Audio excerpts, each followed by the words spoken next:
Hi guys, welcome to my channel. My name is Sissy and I'm a mom of 3. I am also a Ugandan doctor working in the UK and I am also a wife. Yes, I never introduced myself as a wife, but I have a husband, and I was prompted to do this video because I showed up on someone's podcast.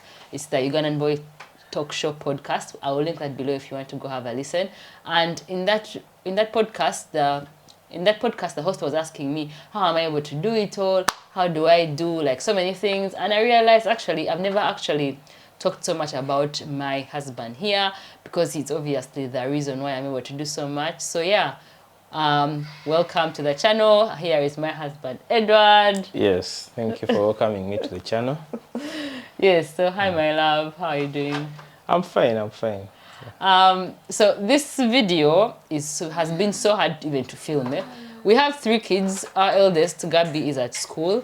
We have Jojo, who is 2, and she's just here like out of sight, but she's eating, and she will soon probably have to come in. Our youngest, Micah, is in his jumper room. So it was so hard, it was so stressful. It was so stressful trying to get us like to actually sit down and like film. So I'm not sure how many times we'll be able to do this, but we said let's try. And if you like this video, make sure you give it a thumbs up. If you want us to hear more videos from us, then make sure you comment below what you want to hear, because it's a lot of work. So maybe we can do it another time, maybe when the kids have gone to bed, we don't know, we shall see. So anyway, yeah, how are you feeling? Yeah, I'm normal. I'm just here. Yeah, I'm just here. It's normal. It's a good day. It's a sunny day. Yeah, it's summer. Yeah. So Yeah. I'm just here. Yeah, I'm Edward Muchivi. Yeah, tell us. And I live in the United Kingdom. Where did you come from? Of course, I come from Uganda, and yeah, I come from Uganda in a city called Kampala. And I came to the United Kingdom in 2017. Yeah, to kunonya kasente, to look for a better, to navigate the world and see how I can confiscate the things. Yeah. So yeah, so when I came to the United Kingdom in 2017, late 2017, yeah, as you know, we had our first child in 2018, and yeah, things were there up and down. Coming here, change of job, things just, Yeah. but still you have to navigate and find a way of getting things and settling in. And yeah, renting and different things. Speed, hurry. Yeah, so I'm trying to summarize that. At this juncture, I just want to give just a few words. Yeah. Okay. So, by the time you guys watch this video, it's going to be August, and it will be our wedding anniversary. So our 6-year wedding anniversary is in August 2023. And we'll have been married 6 years, but we've been together how many years? Do you even know how many years? I think it's been about 16 years, I think. So we met when we were 16. So anyway, the first thing I wanted to talk about, I think, was our love story of how we met and all that. So yeah, Edward, you've talked about this so many times, but can you tell the people, Yeah. yes, how did we meet? So the first question, I have some questions to guide us, because otherwise we'll just talk randomly. The first question is, how did you meet, and what was your first impression of each other? So you first, or maybe me first. Yeah, you say your side of the story, because your side of the story is more of a lie. Anyway, so how we met is that, so when I was actually 15, so when I was in I'm going to jail. I was also 15. You are okay. Anyway, so when I was 15, and I was in 15 I was in S3. So we had what was called coaching. So if I'm going to assume one day we shall show our kids this video. So if you're watching this, Gabi or Micah or Jojo, in Uganda, we go to boarding school. So that is the normal thing. Most people go to boarding school from when they're in high school. And then at S3 level, so we had our exams, like all these major exams that happen in S4. So in S3, I started coaching, which is like private tutoring. And a friend of mine called Rita introduced me because a lot of people used to do it. And it used to seem so cool. Like when we come back to school, these people used to go for coaching. You hear them talking about what they're doing in coaching, how they were doing all kinds of things. And it sounded like I also wanted to go. So I started going for coaching when I was in S3, like S3 third term holidays. And I remember that's when I saw Edward for the first time. And I thought he was so cute. Yes, I thought he was so cute. And then like I kind of liked him, I guess. So that's when I came back. But when I came back the next day, he wasn't there. Yeah, he never came back. So as far as I'm aware, we actually met, or he actually maybe saw me as well when we were 16 now, which is when we were in S4. That's when we came back. So anyway, your side of the story, then what happened? My side of the story. Okay. Anyway, I was a normal guy. I was there, you know, innocent. I come for the coaching, of course. Of course, I used to go for coaching. I wasn't so good at math. I never liked. I wasn't. It's not that I wasn't good at math, but I wasn't interested in mathematics, because when I used to go for mathematics, and you're going to do the exam, and then the teacher tells you that whoever does not get 60%, 5. Now, why should I struggle to do the paper? Because what do you mean 5? Like, per minute, understand what 5 means. 5. Like, we're going to imagine we're 5 sticks, as in like you'll be punished of the cane. Yeah, because in like, Uganda, kids, because we're now going to assume we're talking to our kids. In Uganda, they cane people. So that's what that means. Yeah. So 5. So I was like, you know what? I just want to pass. You know, in my mind, I'd be like, I just want to pass. So I'd go study in class, and you know, they study 1 + 1, this plus what, those easy things, and I know. But when they get to difficult things like graphs and simultaneous equations with graphs and all those ridiculous things of cosine and what, those advanced mathematics theories, I'll just switch off and talk and be in class and just switch off and read other things or do other things. I would not be interested. So my mom thought that maybe I wasn't good at math and that, and she insisted I go for coaching. So when I go for private coaching, I get there. Of course, I used to see you and that, and I was interested. And of course, what was your first impression of me? I was like, damn, she looks good. What? I was like, oh my God, God, organize my mind. What am I seeing? What a big deal. Is she good? Do I need some glasses or what? This girl just looks fine. Oh my God. My heart was just jumping up and down, you know, like as if it was swinging, you know, going left, right, upside, center. I was like, what? This girl? So sad. I need this girl. I need this guy in my life. So hey, what? Micah. What's Micah saying? Yeah, that's when I was looking at mommy. That's what I was saying, Micah. That's what I was saying. Yeah, so I said, you know what? I need to talk to this girl. So, of course, probably you saw me before, but probably I hadn't seen you at that time because maybe I was coming, I was with all those guys, Sam, maybe we were there. By the time I saw you like this, I was like, this is it. What do you mean, this is it? I was like, this is it, I have to get it. I have to get her and take her into my life. Oh, you know? okay. Yeah. So then, would you say it was love at first sight? Yeah, yes. Really? Yes. Yes. My brain. Yeah, I'm not sure. My brain, once I see something and I want it, I get it. Okay. You know?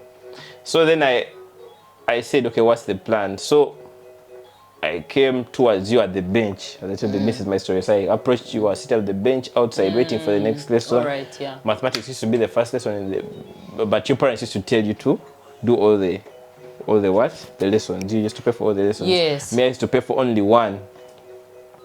So as we are there, we are waiting for the next lesson. I just hung around, but I didn't have the next lesson. So I had to just leave, but I said, let me wait around. So I tried to talk to your friend who was next to you, was Kagoro Rita. So I speak to Kagoro Rita and I tell her, hey, you know what? What's that girl's name? What? So she would understand that, okay, yeah, this guy is trying his level best to get to you. So she told me that, So it's like I think she was putting me off. She told me, do you know what position she was in class? So my heart just stopped. I was like, oh my God, am I speaking to a boat? They call it what? Boat? A boat. A boat. They say a boat, like those clever people. I was like, oh my God. So I was like, which school is she from? She's like, Gungas. I was like, oh my God, Namagunga. So I was like, she's from a government school. I'm from this private school. And your school was fake. yeah, my school was fake. Okay, here private schools are cool. Then government schools are the public schools. Yes. But back home, government school is like, okay, status, Budo Kings, what? All those guys and what? And all those things. And oh my God, they're so good. Huh? I used to wonder, do they even go to the toilet? Those guys, oh my God, Budo what? Yeah. Then for me, I come. Where are you from? Which school are you? Seta High School. The original campus. So of course everyone is like, oh my God, look at this local boy. Oh, what? Yeah, so actually I think it's not so fake. I don't think it's a fake school. Did you go to SETA? Let us know below. Also, how are things right now? I don't know if SETA is considered as a fake school. Like, I don't know. No, of course but I think it wasn't. It's just that in those days, because this was like in 2008, 2007. Yeah. Yeah. So back then, I think it's because back then there's a way they considered those schools like Namagunga, like traditional schools, were considered. No, this is the point. It's because the schools, like that's where the king of Uganda went to, and maybe ministers, children, and so ministers they keep on taking their kids there, so it stays the same, and that and this. Yeah. So when I came, so Kagoro told me, it's she whatever, the position she was in class. I was like, oh my God, Jesus Christ. Me on my. What was my position? She was like, I think she was like third or something. Yeah. She was like, you are the third in class or something. I don't think then for me, of course, I comparing it to my position. You don't want to know. You just don't want to know my position. Shh. Were you the last though? No. But somewhere there. Oh dear. Somewhere. I used to like being somewhere there. I didn't want to be the. Okay, because of I had my favorite subjects like computer studies and all that.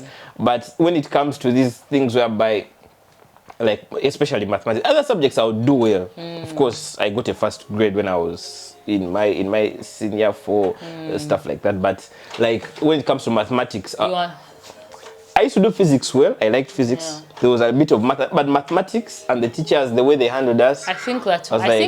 I think it's the way that teachers. The teachers, Yeah, they were not teaching in a way that would encourage people to learn. And then all this threatening cane, because even me when I went to A level later on, I ended up dropping maths because of the style of teaching. Because I went to a school that was not similar to yours. Actually, the headmaster of my school, because I went to Namgongo, was the owner of your O-level school. Yeah. And I feel like they put me off math. I ended up dropping math. Yet I know if I'd gone back to Namagunga, I would have been able to manage the math. So really, you are in the wrong environment. Yeah. So anyway, to cut the long story short, so I approached you, and then I just forged an LCM number. I think even the LCM was impossible. Then I did it over to you. Then I don't know. Then maybe you solved it. And in my head I was like, what? I've tried to do different things here, and it's like I wanted to make it so hard so that I can spend time with you. Oh. And so you cut my time short. You are not being direct. But anyway, we were kids. I don't want to be direct because I didn't want to spoil my chances. Of course, I would just say maybe no, then I would be heartbroken, then I would move on with life, then I would be stressed, then maybe I would be hiding from you, maybe I wait for you to, maybe I would go to class early, then I would go out late because I didn't want you to walk in front of you. I'd be shy. So that's the question. So that's how I met you. Used to go, Club 5, play pool, trying to be the cool person with all my friends. By the way, I did think you were cool. Yeah, I'm not going to lie. Yeah, I thought you were cool, so it worked.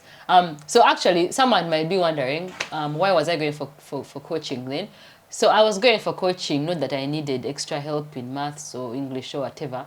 It was just for fun, that's the truth. In fact, I had to convince my mom to let me go. Because it was for the after bits, like after the classes. then we would go to Club 5. Club 5 was in Makerere. So actually it was in Makerere University because Edward's family lived in Makerere University, and I think, and they still do. So even there, that's why we're going for the coaching.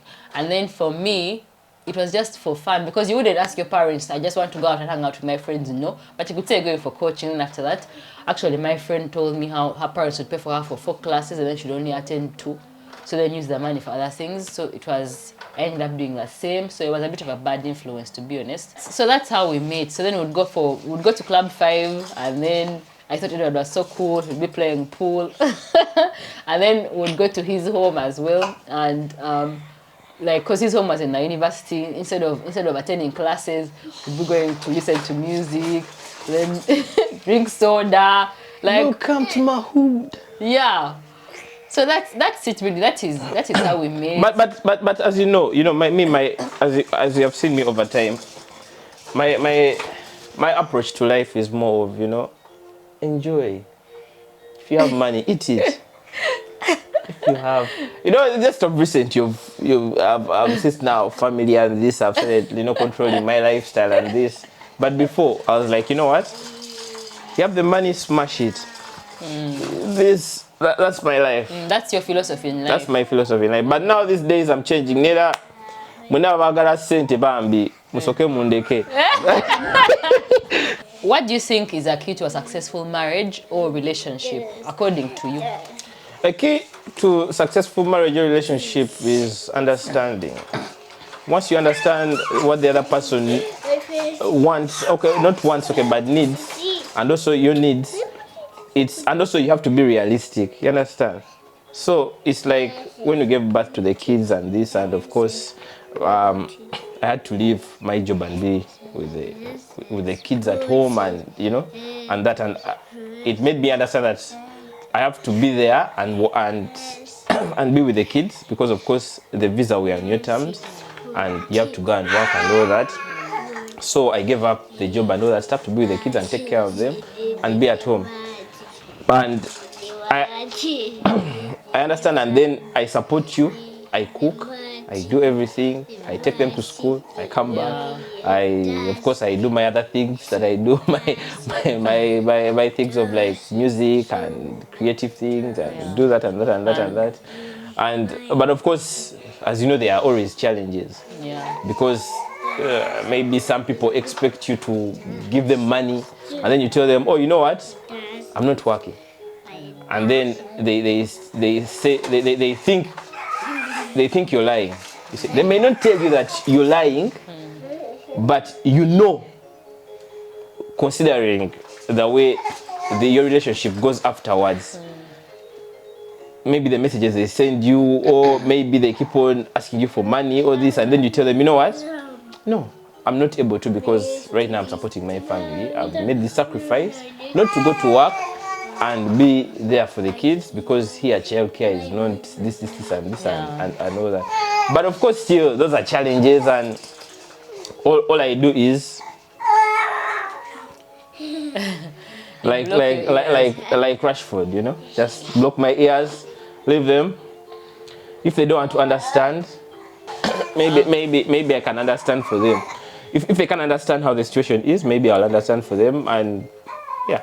So that's about. It's more about understanding and basically just understanding, and yeah. Yeah. So I think I agree with what you're saying, and I think it's working together. It's really working together, because like Edward has said, he stays at home with the kids, and then I go out to work. Right now I'm on maternity leave. And I think we came to this understanding. It's because we live in the UK. If we lived in Uganda, it wouldn't be like this. But I think it's one of the biggest blessings that has come up into our lives, because I think it's so cool. I think you have such a good relationship with your kids, and it's so beautiful to watch. Like, for them in their lives, they're going to grow up with their parents having raised them entirely. And I think it's really cool.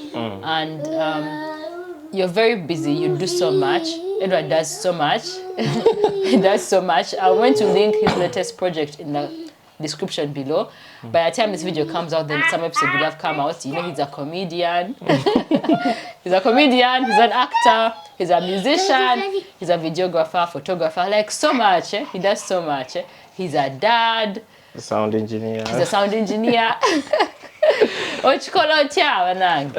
Me, it's just that, you know, like when sometimes I want someone to do something for me, and I realize that when I ask someone to do something for me, the cost is too high. Of course, I have to pay their time and this, and here it's ridiculously high. Like I told you how we went for the photo shoot, and the person asked for about £700. Yes. Went for photo shoot, and the person asked for about £700 for newborn photography, for newborn and maternity. For newborn and maternity. With Gabby. So it was too much money at that time, because of course it's too much money.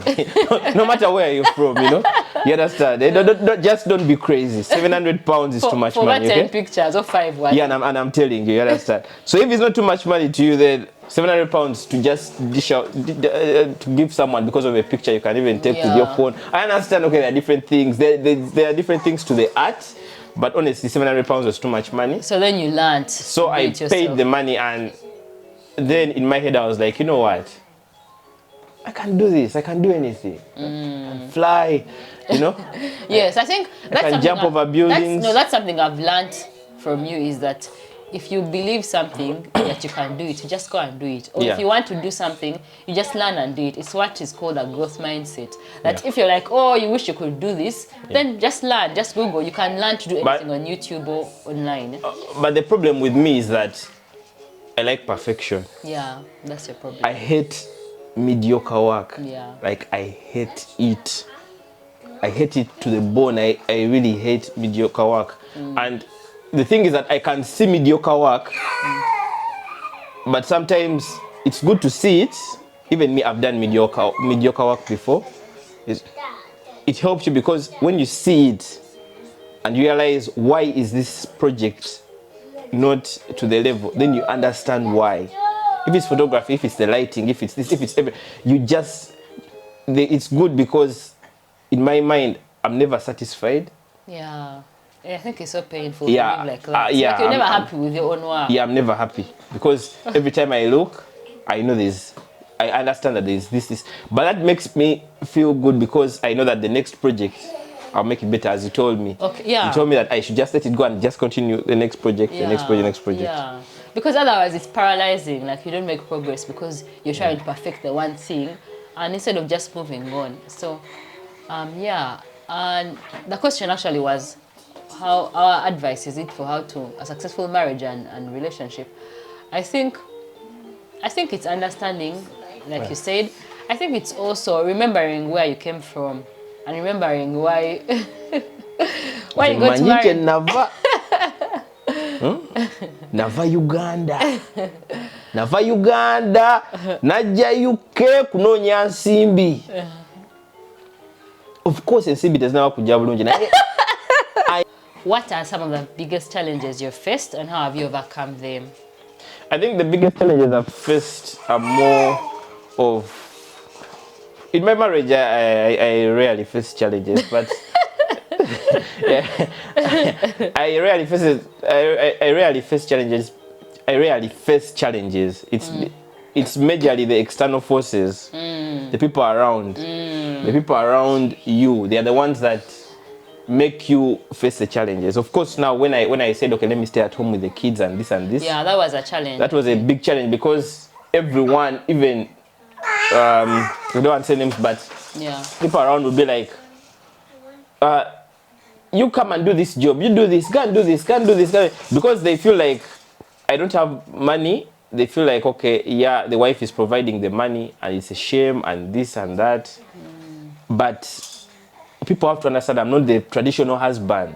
You understand? I'm a modern husband. I go with what is moving. You understand? If you don't want to come onto my bus, just shut the hell up. You know? Yeah. Don't talk about our subscriber. It's the external. It's the external factors. The external factors.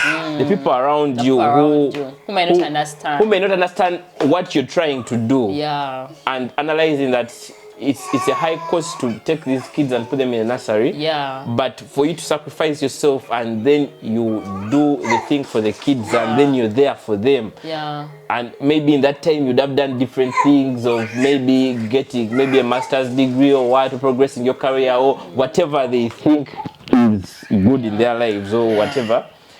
Is the people around you just don't get it that, oh, muchibi ali waka alabirira abaana musajja but tukiraba batya wano it just doesn't work. And of course once I did that, the people around me, part of them I don't want to give names. Yeah. I just felt it. You understand? You just, even if they don't say it, but you just feel it that now, you know what? That's it. You're out of the circle. You understand? You're out of the circle. You're no longer this cool guy who is taking care of kids and cooking food for them and doing this and doing that.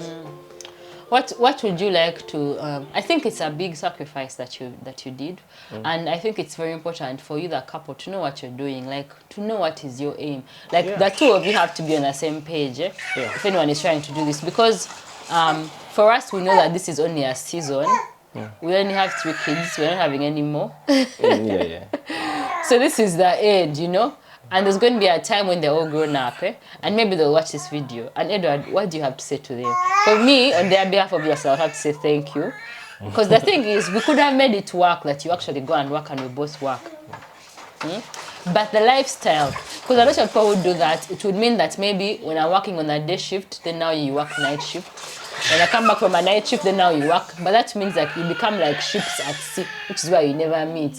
Like, you're in the house, I'm by myself with the kids. We're each by ourselves with the kids, but we're never together because the other person is also working.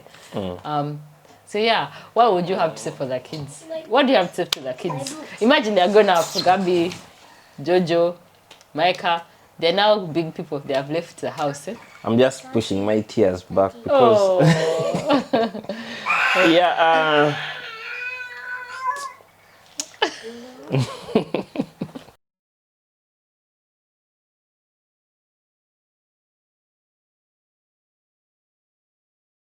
So anyway, I know I'm crying right now, but we love you so much. Okay.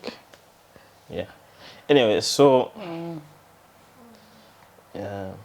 if I'm sorry, tears may keep on coming, but it's okay. If I'm to tell my my children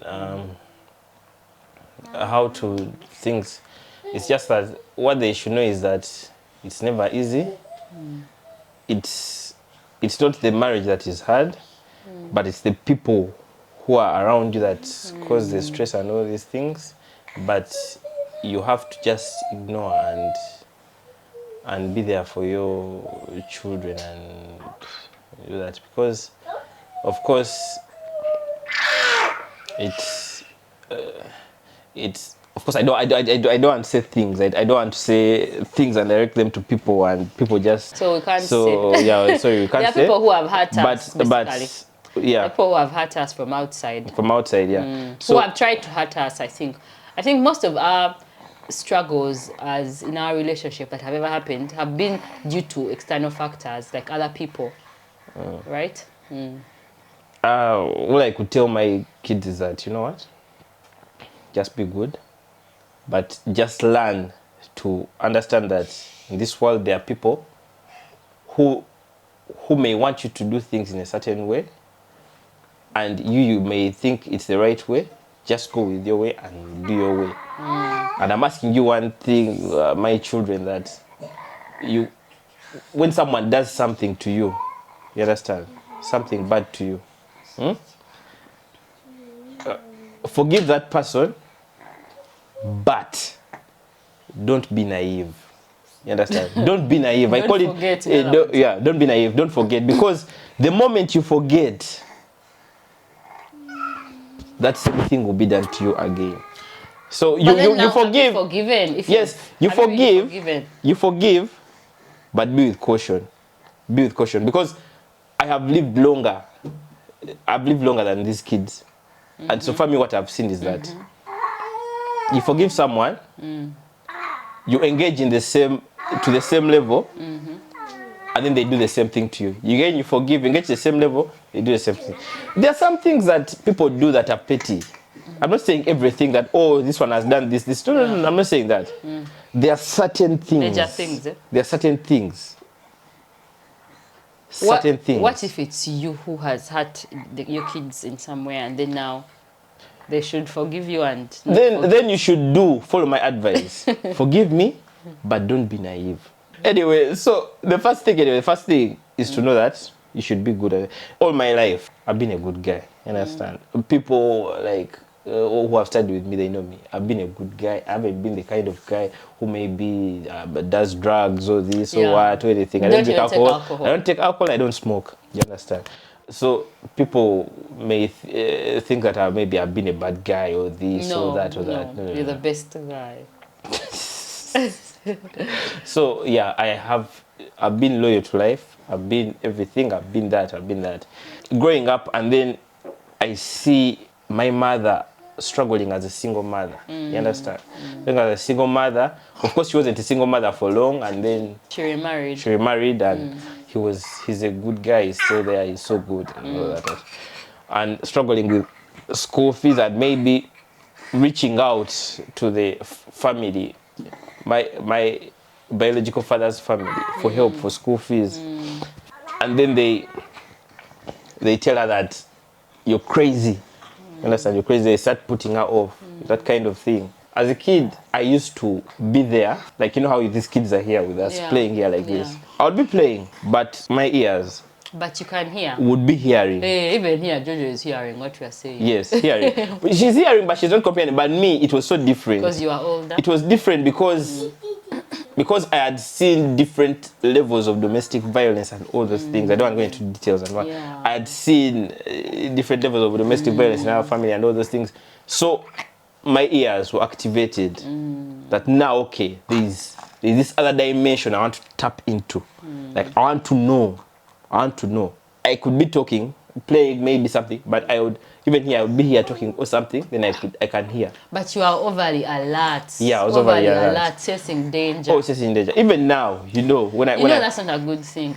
Even now, when I see Jojo running outside, the first thing I think she's going to fall. Yeah. She's going to, this is a trauma response, my love. It's like you're hyper.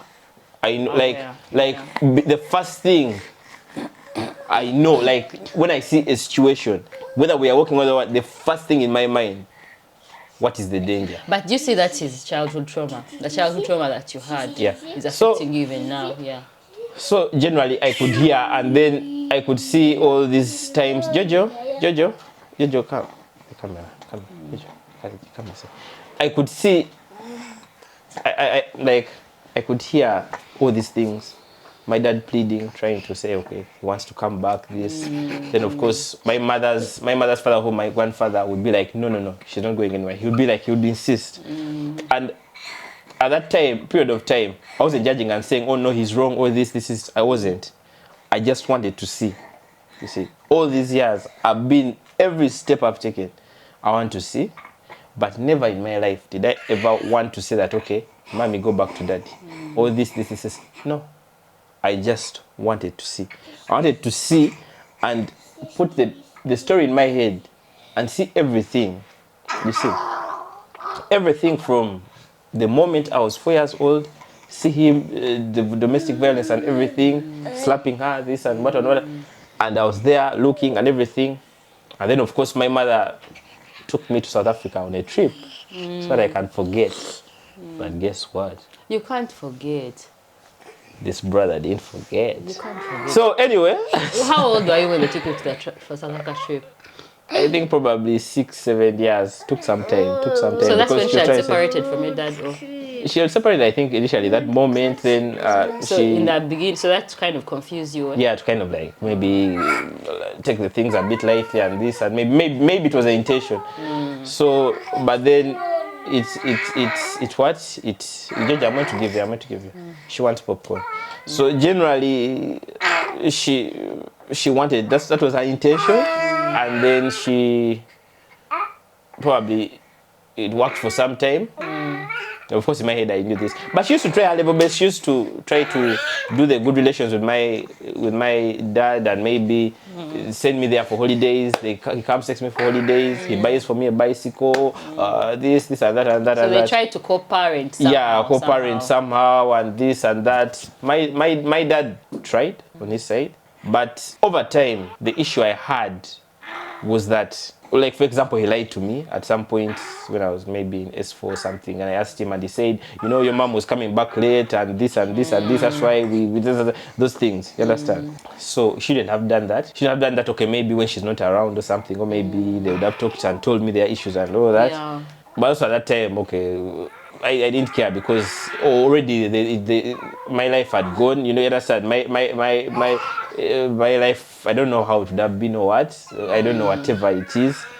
But I mean, my core issue was that he didn't provide for me. You understand? Because my mother suffered with fees, the school fees, getting loans, paying them back. Now she's in a new, she was in a new marriage.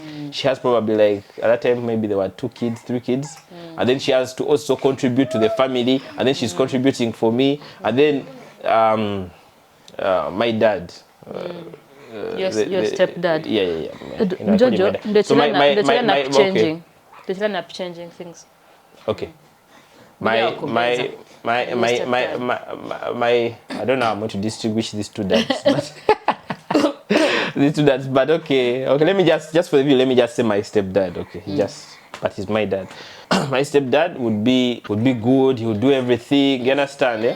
He would be there for me. My stepdad wasn't like the dad who would want to interfere. I think he also knew that he didn't want to stamp authority or anything. Yeah. Jojo, yeah, he did not want to interfere. He didn't want to force himself. Yeah, he didn't want to force himself.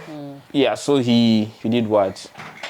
He would be a cool dad and be there and, yeah, do things. And I think that's, from my stepdad, is where I picked my love for music and instruments, because he was so much into the instruments and, you know, brass, trumpets and all that stuff.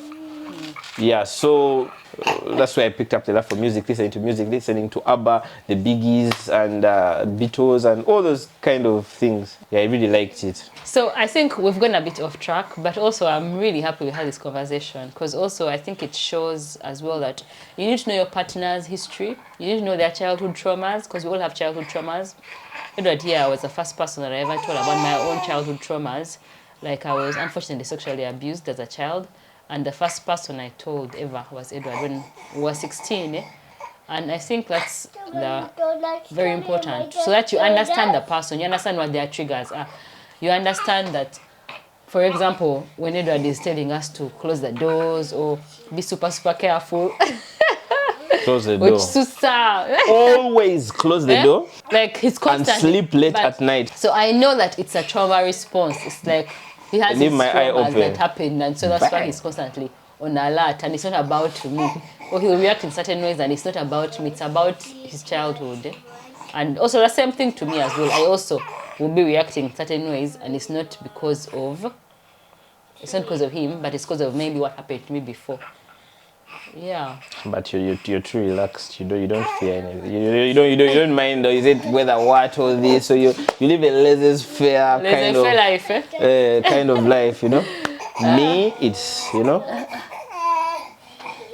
Okay, so I think that's it for this video. It was our first time filming this. We hope you enjoyed it as much as we did. I really enjoyed this. Thanks for sharing. Yeah. If you like this video, give it a thumbs up. If you want to find Edward on his other channel, I'm going to link it below. And so make sure you go like, comment, subscribe, and yeah, I'll see you in our next video, guys. Thank you. Bye.